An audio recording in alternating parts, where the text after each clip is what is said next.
Get to that when we do, but here we are for Raffi-X and Kuma. Bit of an oddball matchup, I'm going to say. Yeah, I mean, these guys definitely have had their fair share of sets. Craftus, Kuma, Raffi's had a lot of Sonic practice. Ooh, okay, wow, goes off stage. Nice retaliation. Back air to let him know what's really up and go ahead and shoot that laser as well. But not going to quite find that. Now, Kuma trying to put some pressure on the other backer. He's going to find the mark, trying to push his way in, but gets caught by the grab. Raffi-X is going to be a beat boppers, but still not enough percent to kill. We saw earlier when Raffi was on stream for the top 48 that he was doing a very good job of keeping his game grounded and being able to control center stage, and through that being able to take a lot of advantage of his opponents. I feel like bringing that kind of a gameplay to Kuma, he's going to be able to catch a lot of Kuma's approaches and through that find a lot of opportunities to end out stocks. So once again, Raffi probably looking for that grab now, has about the percent that he needs. Back air is coming out left and right from Kuma, trying to space out this robot. The back throw, not going to kill. This is the old patch, unfortunately. Or fortunately, depending on what side of the fence you're on. But still trying to see who's going to close out that first kill. You know, one thing we saw from an interaction on the opposite side of the stage earlier, where Kuma had the gyro in his hand and decided to chuck it. I want to see Kuma take that gyro and hold on to it. I want to see him try to utilize it. And more importantly, just keep it away from Raffi, because we've seen how confident Raffi's been with his zoning game today. And if you're going to just let him do that, that's a ton of damage you're going to eat that you really don't have to respect. Sonic's able to zone break so well. He's one of the best at it in Smash 4. Oh, that's an up throw. Oh, Goodbye. that's a gone stock. Yeah, especially getting caught on that Smashville platform. There is no hope of survival for Kuma, but yeah, you're right. I would like to see him use the gyro a little bit more, especially since we know Raffi's kind of bread and butter game plan is usually to get the gyro, throw it down, and then roll back into it, so it forces you to feel scared of moving forward. So if he's able to take that tool away from Raffi and flip the script, well then now Raffi has to figure out a way to deal with it. Absolutely. Generally speaking in Smash 4, zoners struggle because there's so many characters that are able to use their speed, their raw strength, a multitude of tools to take away their own tools to play with. And I feel like Sonic is one of the best characters in the cast to showcase that. We finally see him with the top. He's going to be Z-dropping it just like that, Flambeau. Making good use of his enemy's own tools. Kuma being able to take out that stock without a lot of percentage built up onto him. I feel like he may have heard you there. Hangman was able to use the gyro effectively to go ahead and get that edge guard, the stage spike with the gyro that we see. You know, we saw a few times today, whether it's the gyro from the dash attack to Dark Wizzy, but you also want to make sure that when you're playing this game, you use the stage to your terrain. He very much so did that to close up that first stock, but does have a lot of damage built up already. Raffi certainly will be looking for that beat boot. Granted, he doesn't have a lot of rage built up, but I've seen too many people die at ridiculous percents to this robot. Hey, both these characters can cook at pretty early percentages. Because the devil. But there you go. A little bit of rage. Oh, a couple of little setups. Give him stage control. And you get one of the most overrated toys to hit the windscreen. All right, you know, easy. I told you, for Raffi, it's 100% a combo. There's no 50-50. He just knows. But for Kuma, I mean, look at this, right? He goes for, I believe, just the way he gets the stage spike with the gyro. Yeah, it was very strong, very convincing. And we're going to go ahead and move on into game 2, Raffi-X versus Kuma. And Kuma was ready and willing to be able to cover some sort of ledge option from Raffi. I want to see that readiness displayed more in his sense of stage control, because it seems like every time Kuma is ready for one of Raffi-X's tricks, Raffi breaks out another 1, 2, or 3 even, just to assert the stage control. He's been doing a fantastic job of controlling the moving platform, of trying to keep control of the ledges when he does have his body on the ground. However, ooh, West Coast Custom? Yo, look at this.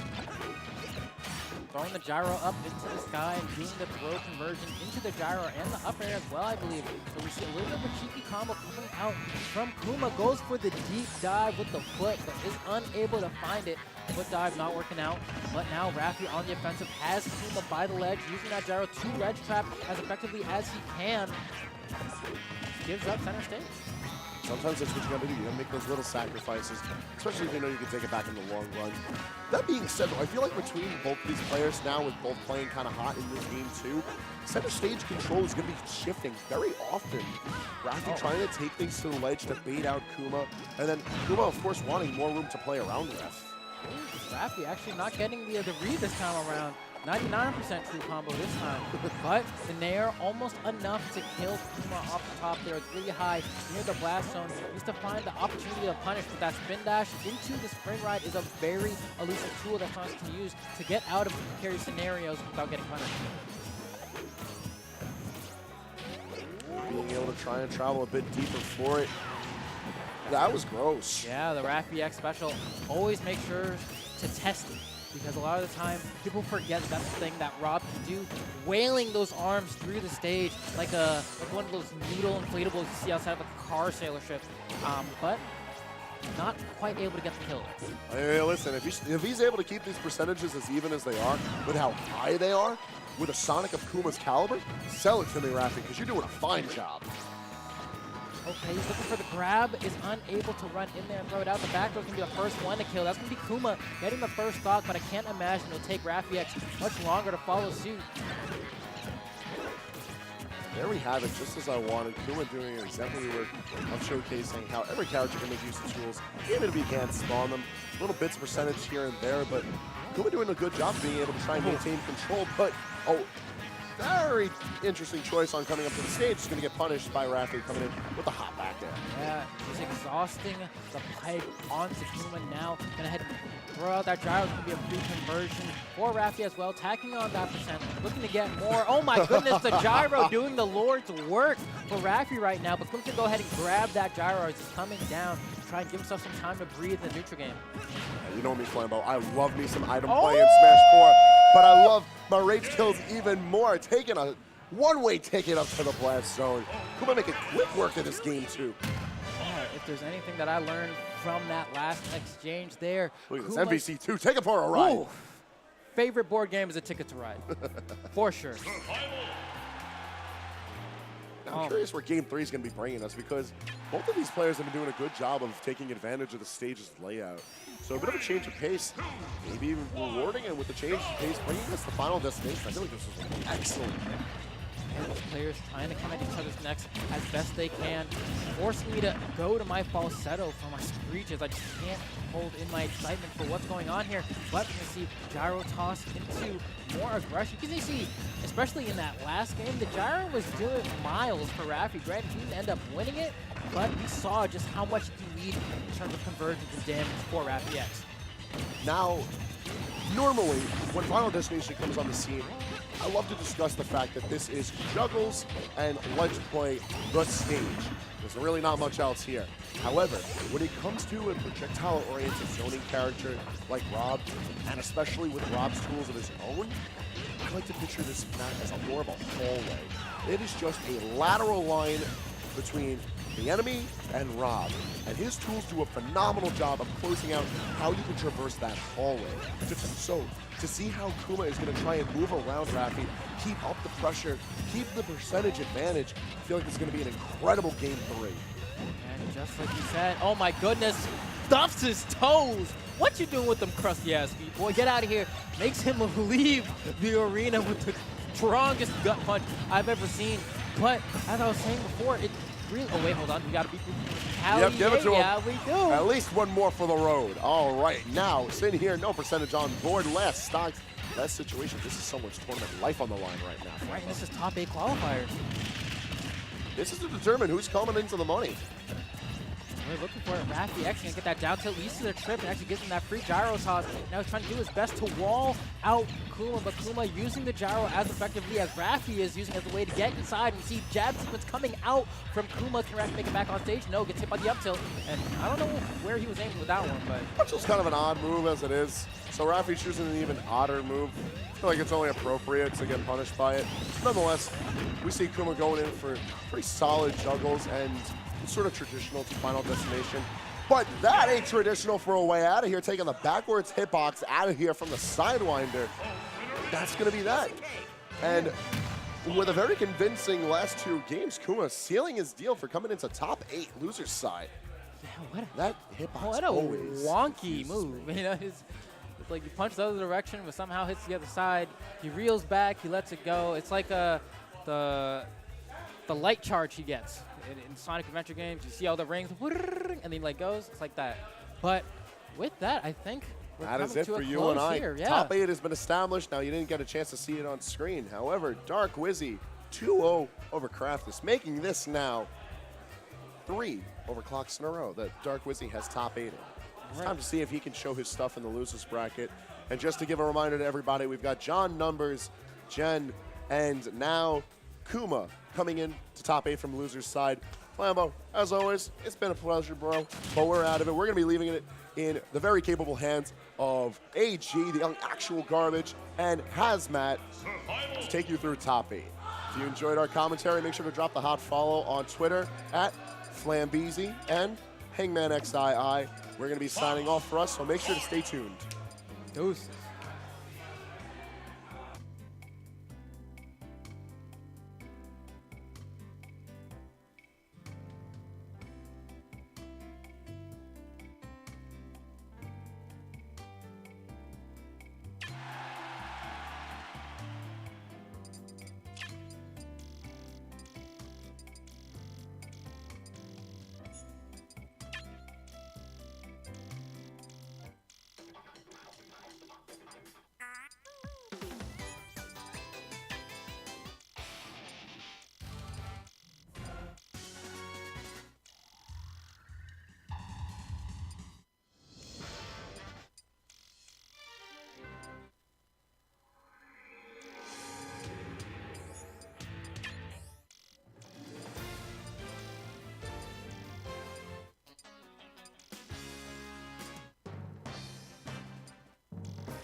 Fox looks like he's got his hands full.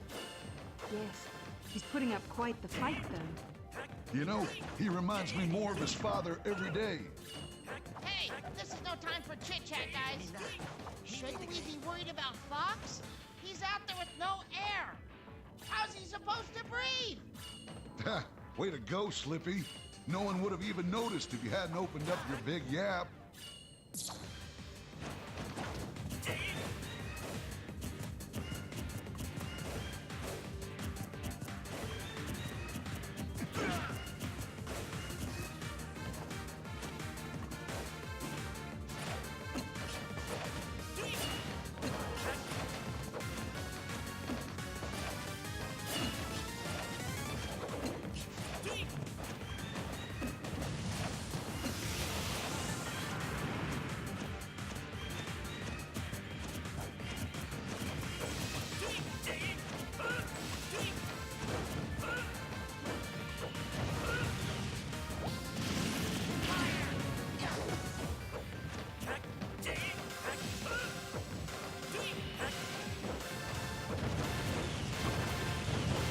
Welcome back. Here we are in the heart of Boston. Overclocked 3, you already know what it is.